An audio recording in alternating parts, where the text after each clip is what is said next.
3.4.2026. Stav vegetácie azijská hruška rubinová. Treba ju poliať teda. Prišli sme do sadu po niekoľkých dňoch a vidíme, že mladá sadenička poskočila tak o 6 cm.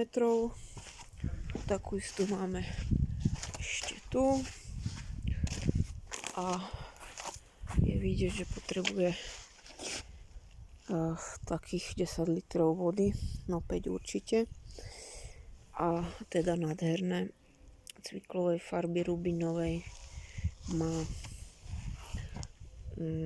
listy. Kvety bude mať tiež také melírované, až cyklamenové ruby.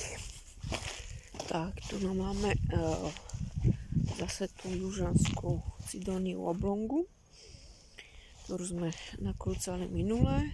Tiež potrebuje evidentne zaliať, a keď nie až tak moc ako tie hrušky, ktoré teda pijú enormne vodu. Tie dule sú trošku mierne lepšie adaptované na sucho, aj na zimu, na studené vetry, ako tie azijské hrušky, a ako európske hrušky určite teda ešte lepšie. No, tu máme Ribes odoratum, ktoré nám teda začala rašiť aj podpník v črepníku. A tu máme ďalšiu sadenicu, ktorú sme slúbili rozmnožiť jednomu známemu, a teda musíme to hodiť odrezky do humusu, do pôdy a zastrihnúť ju, pretože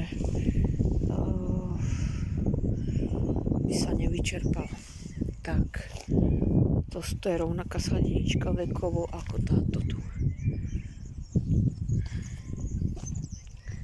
Takže taký malý veľkonočný pozdrav. Majte sa krásne, čaute, nech sa darí. Nech vám to dobre rastie a krásne veľkonočné sviatky.